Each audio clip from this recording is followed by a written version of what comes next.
Everyone thinks I'm Iranian because I'm speaking Tajik badly. Oh my god, I don't know. Yeah. The Silk Road. Y'all heard the word, but what's it really all about? Join me as we teleport back to history's most important period for globalization and embark on the greatest road trip ever. Yalla. Yalla. Yalla. Salam everyone, and we're starting off our great Silk Road adventure the good old-fashioned way in a sweaty old Soviet sleeper train. The Silk Road kicked off around 114 BC, born from the Han dynasty's push westward under diplomat Zhang Qian. It wasn't just one road, it was a 6,400 kilometre web of trade connecting Xi'an to Rome. Fun fact, it wasn't even called the Silk Road until German geographer Ferdinand von Richthofen coined the term in the 1800s, and the first luxury item traded, not silk, it was jade. Eventually silk became the gold standard, flowing westward alongside tea and gunpowder, while horses, glass and silver headed east. Шоперы возьмите, сумочки, шарфики маме, сестре шарфики шелковые. Это моя шапка. Да, это бейсболка. Бейсболка. Да. Возьмите. Что это? Это кукла из дерева. О. Вот. Что и делать? Вау. Да. Очень круто. Национальный. Шелковый путь. Да. Верблюд. Вот белый есть, бежевый есть. Смотрите, 50, 70, 75. Хорошо. Да, вот смотрите.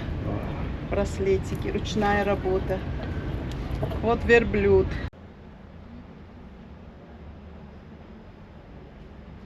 Let me show you guys what I bought to support that nice lady's business. It's a little figurine of Khoja Ahmed Yasawi.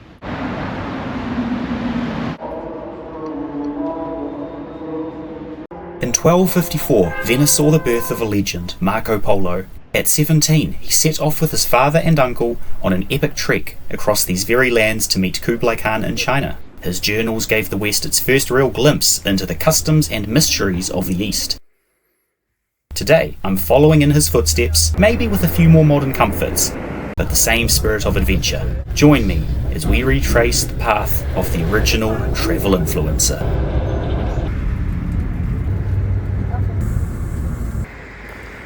Alright everyone, we're in Bukhara. Day 25 of our epic Central Asia adventure. We're basically Central Asian now. Bukhara, a 2,000-year-old pillar of Islamic learning. This city was home to Ibn Sina.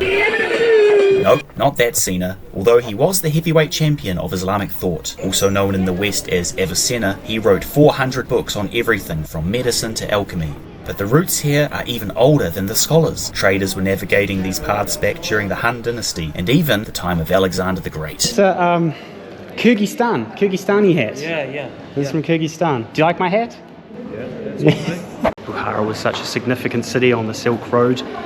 Everyone was trained in being a merchant, and did you know that Bukharans were taught how to trade from the age of 5?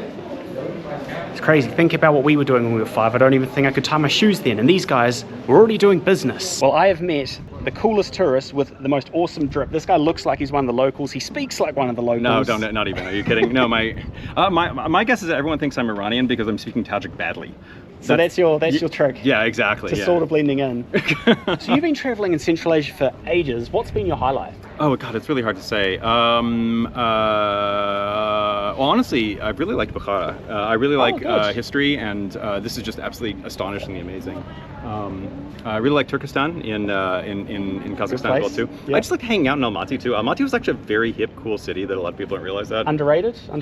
Yeah, definitely. A lot of people. I think the big thing I keep thinking about is that I think a lot of people from the West think of Central Asia as like kind of a backwater, and the biggest like thing that I've noticed here that was different is that it's not. It's quite progressive, using FPOS to get on buses, all yeah, that exactly. Kind of stuff, easy transport, Yes. Yeah, in Tashkent you can literally just use your normal credit card on the metro, and it charges you 14 cents, which is kind of funny. Super convenient here. But yeah, it's not a backwater, it's just someone else's front water is the key thing I keep thinking. But yet still has this amazing history, so it's a good balance between old and new. Yeah, it's absolutely spectacular.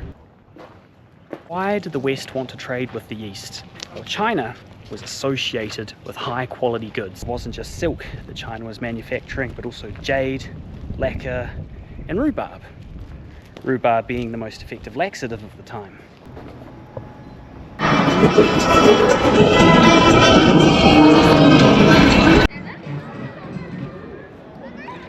That there behind us is the Cullen Minaret, which was built in 1127. It is 47 meters high, and it survived a lot of wars and invasions. You see, Genghis Khan passed through and he left it intact.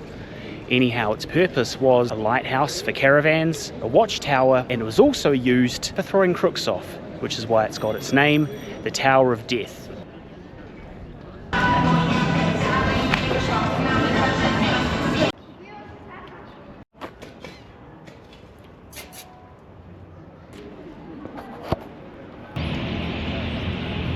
That there is a two-humped Bactrian camel. That was the main animal, the main transport on the Silk Road. And that's what the likes of Marco Pollo would have ridden on the back of to get as far as places such as Bukhara.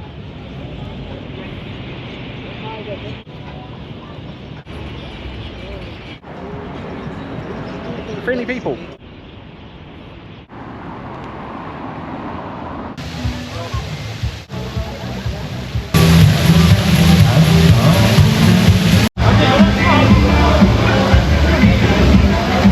Georgian song. It must be that post-Soviet camaraderie.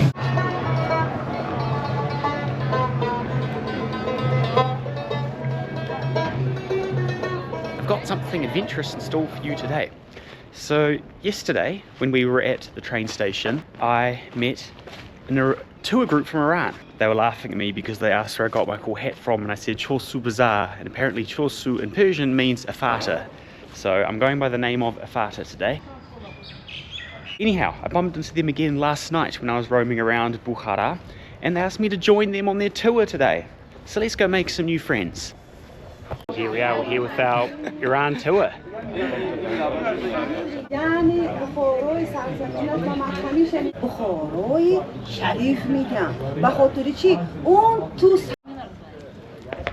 So this here is a 807 madrasa, right? Yes, 807. Yes.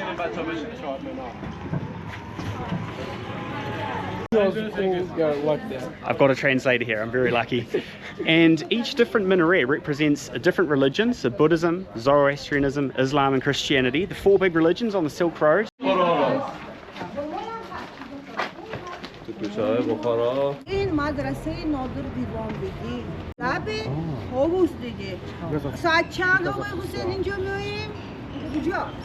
I was right, this is 1620s it was built. Where in Iran? Mitra. Mitra. Where's Mitra? It's Mitra. Name Mitra. Name Mitra. Your name. Whereabouts in Iran? Iran, yes. Mitra was a god for Zartushian. Oh. It was, I think, god of water. Angel. It was an angel. It was Angel. an angel. Oh, Yeah. Angel from Iran. A lot of the words used in Turkic languages and Uzbek today actually come from Old Persian, Farsi. The word caravanserai actually comes from Persian. Caravanserai being a rest stop on the Silk Road. The word madrasa, Islamic schools, also comes from Persian as well.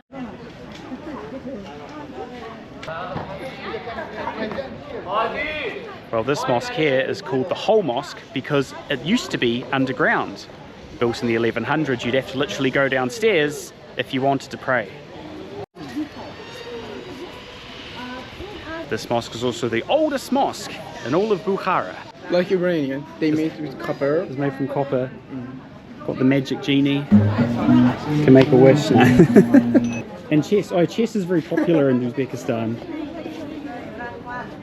Well, this area here, this is the rich part of town, so expect the prices to go up a bit. Well, at least it was that way back in the Silk Road days. Well, these socks may not look like much, but this is a very important product because back in the Silk Road days, Bukhara, one of their biggest exports was Karakol pack wool socks, which is what those socks are made from. What? Karakol pack wool from the Silk Road. In New Zealand, have you like this? No, we don't have this in New Zealand. if you put, yes, we know it. If you put water into, Yeah. after that you use, it's like a bear. Oh, right. In Iran we have a lot. We have that in Iran. But I think it's dirty. Because all the people use it.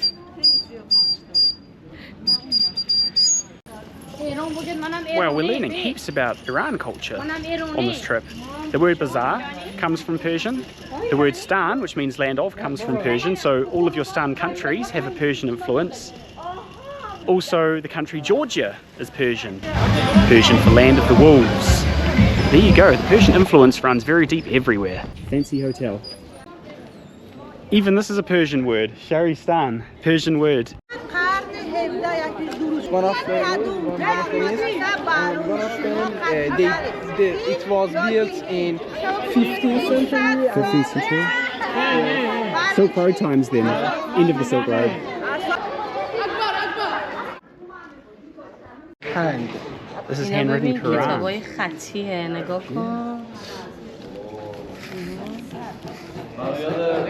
We've just found the coolest old shop. They've got here some Soviet Union medallions. And they've got some old Qurans written by hand.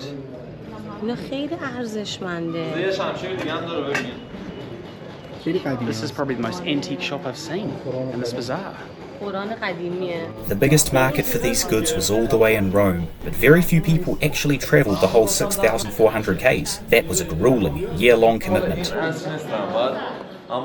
That's where Central Asia comes in, as the Silk Road MVPs. Cities like Samarkand and Bukhara were the ultimate transit hubs. Goods changed hands here, passed from merchant to merchant, like a Silk Road relay.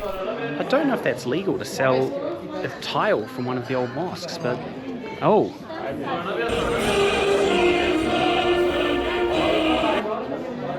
Vladimir Lenin himself. خب چند تا آرزو با توجه به این سایز میتونم بکنم؟ 3 تا آرزو میتونی بکنی. 3 تا پراید میخوام. پراید؟ 3 تا پراید. ما ایرانی‌ها ذهنی هم فقیریم. مثلا سر کوچه است 3 تا پرایدت. اینجا ماشین رو نیست. We're inside the Khalon Mosque, and there's the Khalon minaret again. It's 100 plus stairs, and every time that the azan would be rung out, which is the call to prayer, which is 5 times a day, some poor man would have to walk all the way up those 100 stairs 5 times a day to sing it out for the rest of Bukhara to hear. Also, it was built in honor of Adam, to represent Adam as in Adam and Eve, that's right. Hello, I'm filming you, filming me.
We're losing.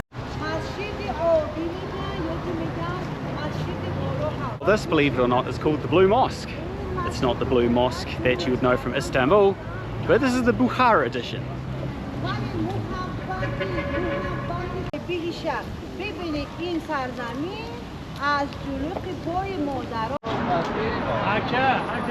Silk Road camels. You'll see that everywhere in Central Asia.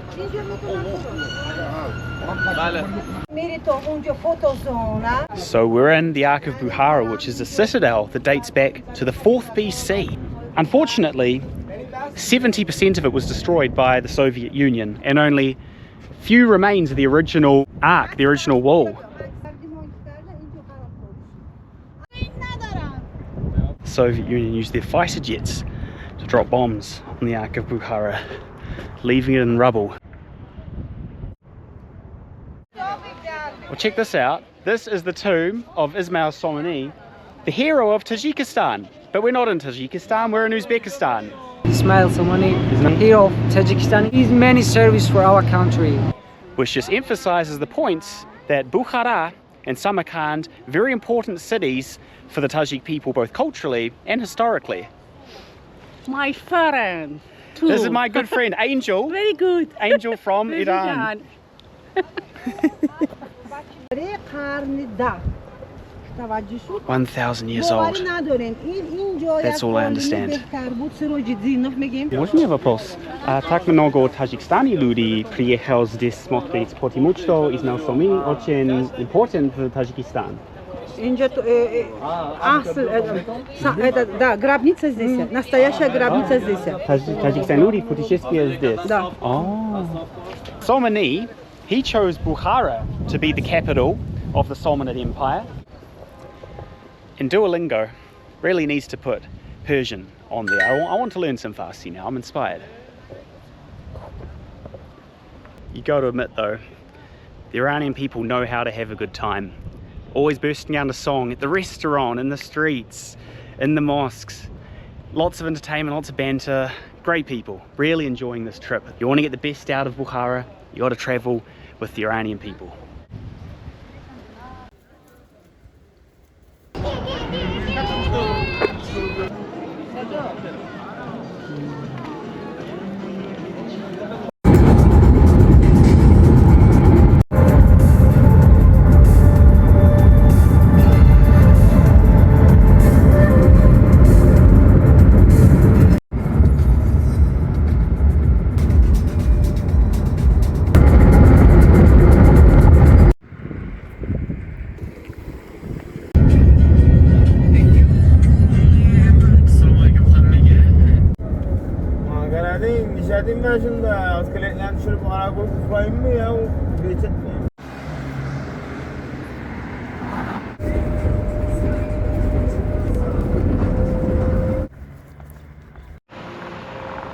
We are really in the heart of the Silk Road now. Chinese government aid restoration project.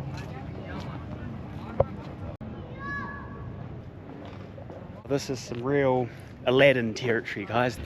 Извините, это кожа от Мидисауи, да? Кожа от Мидисауи? Yes. Очень красивый.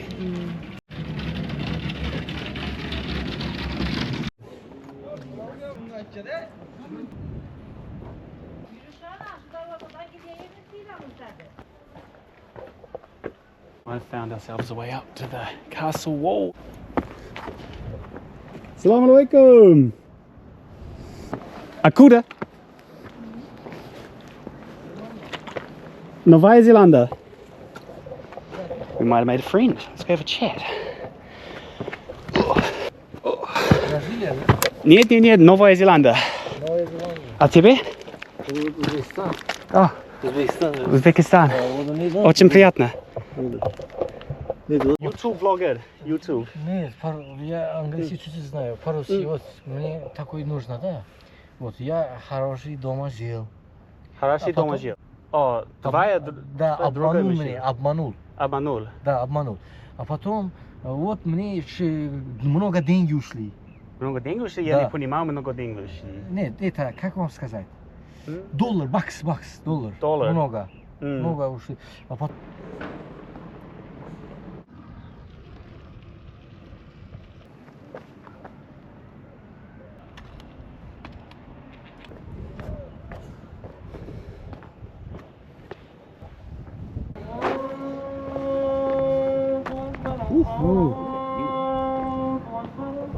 أشهد أن محمدًا رسول الله. Well, as you can see, we're outside of the castle walls now, and we're back in the real suburbs. Look at that massive minaret. It's pretty big. Not quite as big as the Kalon Tower, but it's still got a decent amount of size to it as well. Here's me thinking that this is some sort of madrasa or mosque, and it was a madrasa from the year 1903, And now it's a hotel. Pretty cool hotel though. Uzbekistan is a geographical anomaly. It's one of only 2 double landlocked countries on Earth, meaning every country surrounding it is also landlocked. It's the most Central Asian country you can find, boxed in entirely by the other stans. Hello. It is truly the staniest of the stans. We're at this building. I'm pretty sure it's a madrasa. You got this beautiful minaret. Most madrasas have a mosque. It's also got a bar. What's that, brother? Pretty sure that's not halal.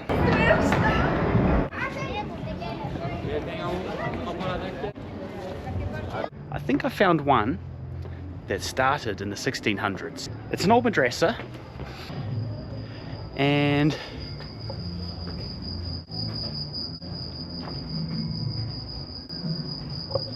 it's being used as a restaurant. It's a hard balance because you want to make places accessible for tourists, good for the economy, but you got to get the balance between respect for culture and heritage and economic prosperity. It's a tightrope. It's a real tightrope. In some ways, it's kind of fitting that Khiva has as many hotels and restaurants as it does today, because it's kind of always been that way. Khiva is a desert oasis town, and it was an important stop for caravans. Khiva was a revolving door for the world. Traders from Russia, India and Persia met here to swap Chinese porcelain for the legendary Khivan melons. But it wasn't just a marketplace, it was a brain trust, a hub where religions and philosophies collided and spread. Something that's very interesting is that the Khwarizm Republic, or Khiva, actually wasn't a part of Uzbekistan until 1924, when the Soviet Union forced them into alignment with Uzbekistan under the autonomous Soviet Socialist Republic of Uzbekistan, the Uzbekistan ASSR. So there you go. I bet you didn't know that this was basically its own country right up until the early 1920s. That's right. Before it was Uzbekistan, this was the Empire of Khwarizm. Khiva was the linchpin of a territory that stretched into modern-day Turkmenistan. In fact, the border is less than 10 kilometers from where we're standing now. Coins back in those days were made a lot more simply, because they were made by hand by 15 to 20 merchants. They also used money, paper money, but that paper was made from silk. Извините, пожалуйста, где находится старая тюрьма? Здесь есть тюрьма, старая тюрьма. Тюрьма? Тюрьма, да. Вот здесь вот. Вон там? Да. Право. Спасибо. После ворота сразу направо, вот там написано. О, хорошо, понятно. Спасибо.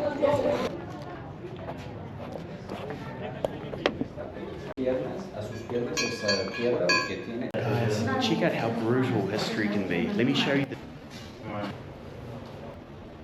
burying alive. History's brutal. I've been locked in. I'm in jail. I can't get out.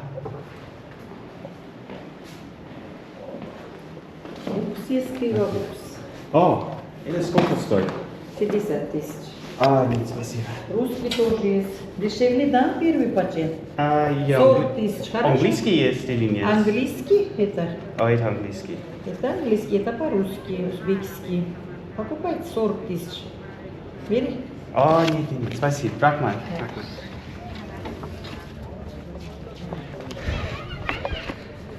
Well, I got out in one piece, but they did try to sell me more stuff. Business is business.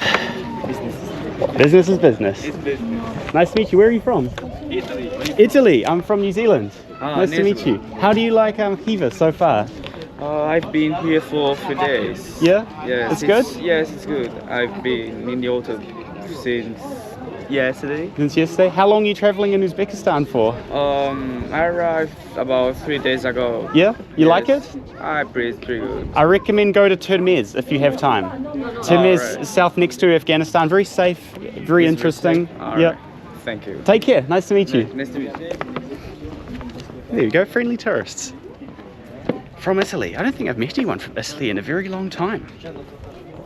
It's a truck from the old Republik Svobodny, Sovietsky Soyuz.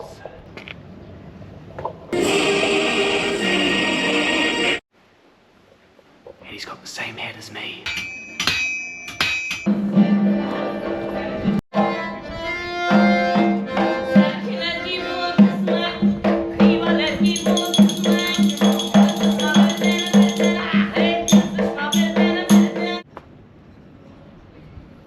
chess is an integral part of Uzbek culture. Some of the greatest chess players, even the greatest in the world, have come from Uzbekistan. And just as in the West we have extracurricular classes for musical instrument or a sport, they have that, but for chess. And they study it in mainstream school as well. We didn't just get silk from this road, we got algorithms. Meet Al-Khwarizmi. And he invented the algorithm. Living during the Abbasid era, he was the goat of math and astronomy. Now that we've come and paid our respects to the great Al-Khwarizmi, maybe that's a good omen for the algorithms getting my videos lots and lots and lots of views. Then we can just keep travelling forever. Think about that. The logic behind every business and app you use today started right here in Khiva. This region flourished under the Abbasid Caliphate, a golden age of Islam that shifted the world's intellectual centre to Baghdad and Central Asia. They preserved Greek philosophy and pioneered algebra while Europe was in the Dark Ages.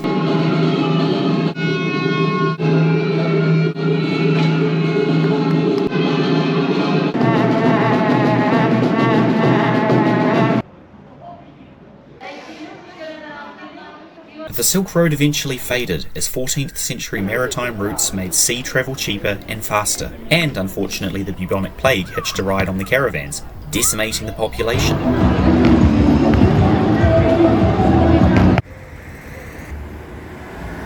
It's wild to think of the giants who paved this way.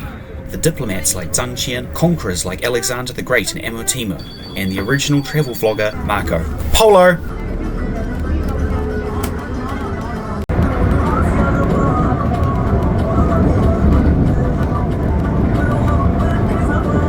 But the road was really built by the nameless, the translators, the camel drivers, and the merchants who enabled the first version of globalization. This is our first chance to properly explore Urgench, and I like it so far. Urgench is also a city steeped in history. Assalamu alaikum.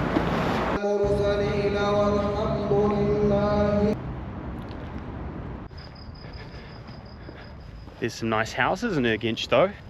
Probably more affordable than back where I'm from. So you're studying, you're a teacher at the university? Yes, trainer teacher, yes. Oh, cool. There's this friendly person that I just met on the side of the road, and she's a university teacher. What subject do you teach? Major is computer engineering. Oh, right. Yes. So you're good with technology stuff? Yes. Is this a very good university in Urgench? Yes. Unfortunately, from this year, Yep. 2025-2026, Yep. this university is not working because it's branch. Yeah. Only the main university will work. What happened to the rest?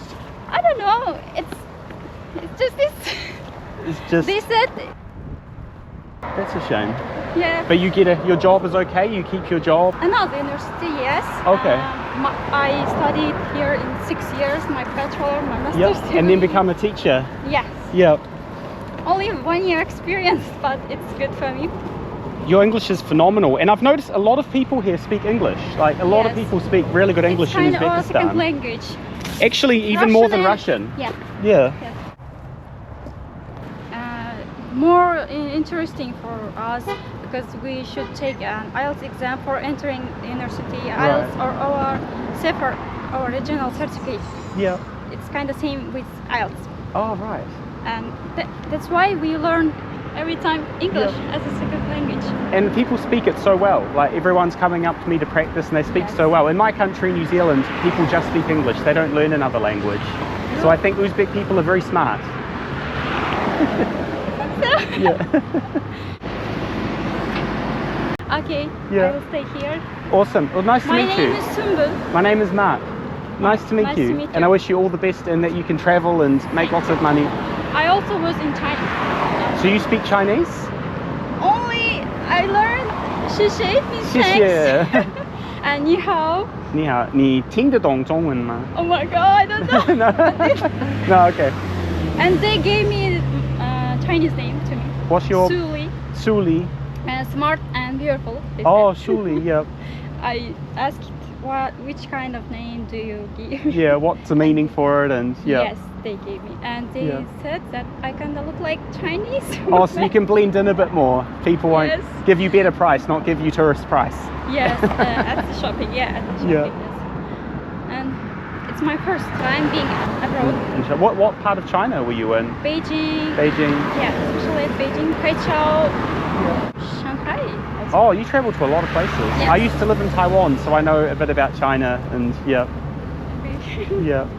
I don't know if my work will agree with that. I want to study my PhD in Germany. Oh, right. I don't know, it's kind of strict for me. It feels strict, and they're so, I don't know how to say it. But you want to, that's your Yes. dream, to go study in Yes, Germany, yes. finish your PhD. Yes. Yeah. I love learning, Yeah. enjoying it. And you're good at it, you're good at learning languages, and so learning computer science as well would be easy for you. Yes. Yeah. Okay, Awesome, take care, Suli. Really nice to meet you. Wish you all the best. thank you. Bye-bye. That was our new friend Suli from Urgench. People in Uzbekistan speak phenomenally good English, and it just makes you think that in countries like mine we tend to think we have this amazing education system, but we don't grow up speaking 3 languages fluently like the smart people in Uzbekistan do. Thanks for walking a few miles of history with me. See you in the next one.